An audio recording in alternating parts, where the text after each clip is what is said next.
get it on the line. Good idea. It's time now for this week's Newswatch. We're back with headlines at 8 o'clock. See you then.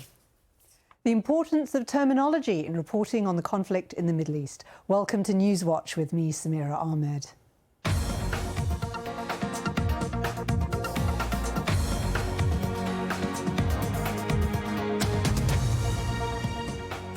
Coming up, is it time BBC News started calling Hamas a terrorist organisation?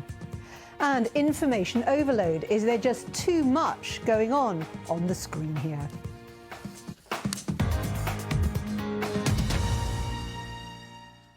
Criticisms of the media's coverage of the war in Gaza started almost immediately after the Hamas attack on Israel on October the 7th. And top of the list of objections to the BBC's reporting was the corporation's refusal to describe Hamas as a terrorist organisation. The issue was raised again last weekend in the wake of a video released by Hamas showing the British-Israeli hostage Nadav Popplewell, who the group said had died in Gaza. Here's the Foreign Secretary, Lord Cameron, speaking on Sunday with Laura Kuenssberg.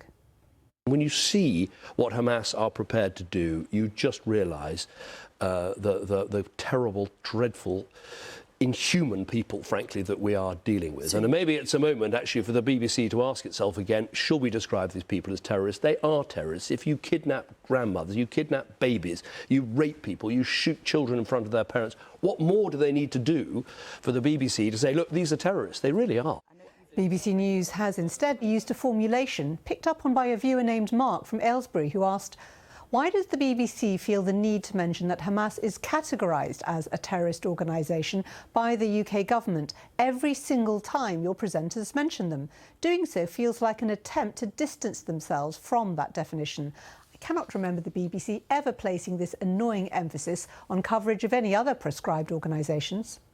But Kate Prasher observed recently the BBC seems to have stopped using the phrase, which is designated a terrorist organisation by the UK government, when referring to Hamas.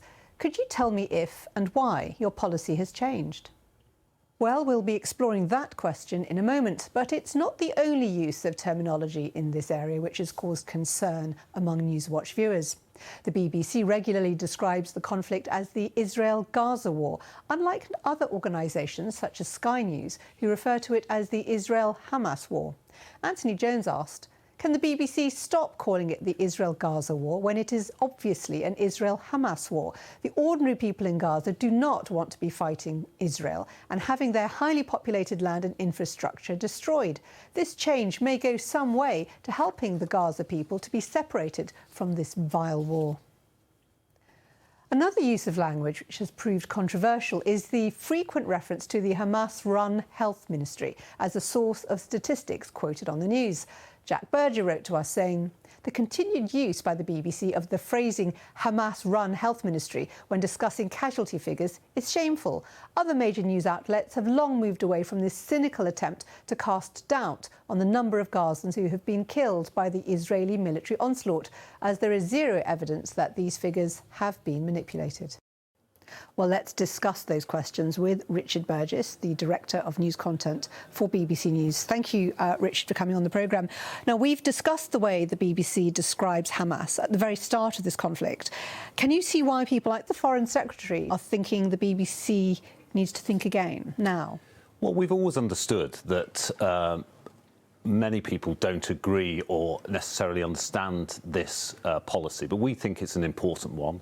It's in our editorial guidelines, and we think it's an important point of principle, and let me explain why. You'll have heard Hamas referred to as terrorists on many occasions on the BBC, but that we attribute that. We say who is calling them terrorists, and the reason why we don't do it as the BBC labelling them is if we start to label one group and make a value judgment about them as terrorists, we would then have to do exactly the same for every armed group, every army, every government, every violent act across the world. And that's not a position that we, as an impartial broadcaster, think we should be in, and we don't think it's an appropriate position to be in. So we think it's an important principle. OK. Now, you always used to use the phrase designated a terrorist organisation by the UK government. Some viewers are thinking that that phrase is often dropped now. What is the policy? There isn't a policy. I think it's all about the right context for the programme. It's about trying to make the coverage as understandable for audiences as we possibly can. And so, yeah, we will still use that phrase when appropriate, but there's no policy that we have to always use it. Right. The trouble, I suppose, with this approach is that it kind of pleases no one saying the word terrorist, but distancing yourself from the UK government. Like, either they are the terrorist group or they're not. I think what we're doing is trying to use attribution and being as clear as we possibly can be about who is describing this organisation in the way that it is. I actually think the more important thing is our coverage of what happened on October the 7th and what has happened to hostages since. I don't think anybody could be in any doubt about what happened then and what Hamas has done. And for me, that is the most important thing. Right, another piece of terminology viewers are concerned about is BBC News referring to the Israel-Gaza war. Other broadcasters like Sky say the Israel-Hamas war. Would that not be better?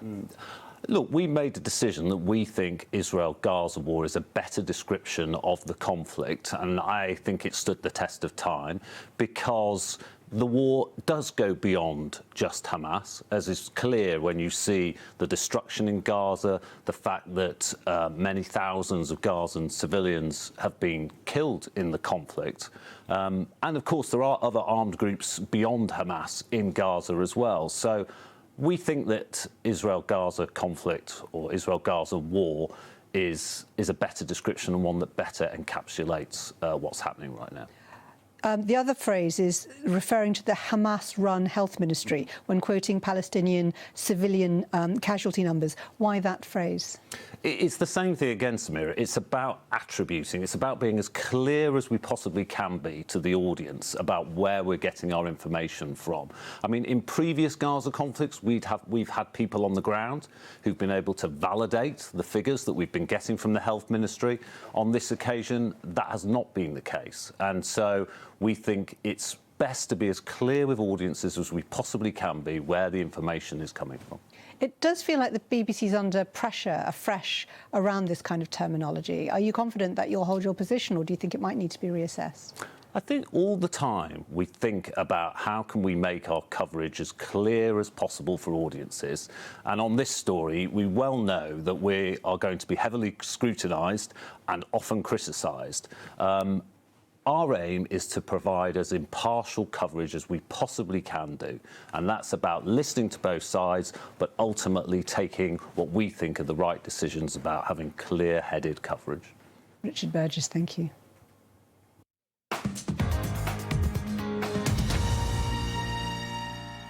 It's fair to say the Duke and Duchess of Sussex divide opinions, and some strongly felt reaction towards them and towards the BBC's coverage of them has been expressed over the past week. It started with an item on last Friday's lunchtime news. Prince Harry says it's been great to be back in the UK at the end of a three-day visit from America. The BBC has been given exclusive access to a charity event in central London he attended, and Daniela Ralph was there. It's a side of Prince Harry we've not seen so much of lately, as he mucked in for a very special party. Every child in this room has lost a parent who served in the military. The programme went on to report live from Nigeria, where Prince Harry had arrived to meet his wife Meghan, and their trip there featured on news bulletins through the weekend and into Tuesday. Here are the reactions of two of the many viewers who contacted us. The Prince of Wales is on official duty today. Nothing on the headlines about him, but covering the ridiculous Meghan and Harry continuing privacy tour. It's absolutely ridiculous. Please stop using our money on covering this pair. Thank you. He may be the son of the king, but they walked away. You don't feature Princess Anne when she's out working, or Prince Edward, Duke and Duchess of Edinburgh. They are very rarely featured when they're working. Why is it necessary to feature the Duke and Duchess of Sussex? We asked BBC News for a response to those views, and they told us. This week, we covered King Charles handing over his Army Air Corps role to Prince William, the unveiling of the King's new portrait, the publication of previously unseen photographs of the royal family, the Queen's visit to the badminton horse trials, and her decision not to buy new fur. The Duke and Duchess of Sussex are of interest to our audiences, particularly given that Prince Harry did not meet his father on his recent visit to London. We covered the trip to Nigeria as it was part of the 10-year anniversary of the Invictus Games, a competition for wounded service personnel. Finally, Linda Robinson got in touch with us this week and recorded this video for us. I was trying to watch the evening news on the 12th of May at 6:15 in the evening, and it was very difficult. I had 3 video panels across the main part of the screen, one featuring a lady who was being interviewed from Tbilisi about the problems there, another feed from Tbilisi in the middle, and a third panel on the right showing the BAFTA Awards advert. Citizens responded to this state-sponsored terror with humour. Below that, there were 2 breaking news panels giving totally different information again. Really, this is totally unhelpful. You obviously don't know how much processing people can do at one time. It's for our... Please, please, please don't put quite so much information on the screen at once. Thank you. Let us know whether you agree with Linda about that screen overload. And thanks to her and to everyone who contacted us this week. If you want to share your opinions about what you see or hear on BBC News, on TV, radio, online and social media, email newswatch@bbc.co.uk. Or you can find us on X, formerly known as Twitter, @NewswatchBBC. You can call us on 0370 010 6676 and do have a look at previous interviews on our website, bbc.co.uk/newswatch. That's all from us for now. Thank you for joining us. Do think about getting in touch and perhaps even coming on the programme. I'm afraid I am away next week, but Newswatch will be here to hear more of your thoughts about how the BBC covers the news, and I will definitely be back in a fortnight. Goodbye.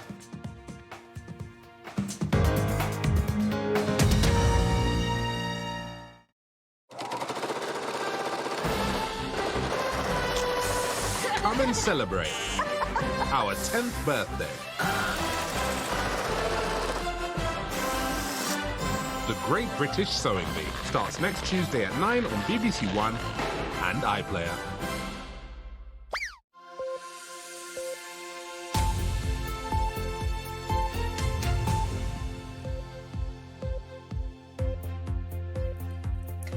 Good morning, welcome to Breakfast with Nina Warhurst and Charlie Stayt. Our headlines today.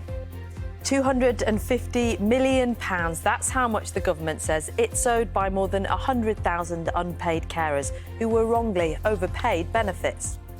New CCTV images appear to show rapper Sean Combs attacking his girlfriend in 2016 following a series of allegations of physical and sexual violence.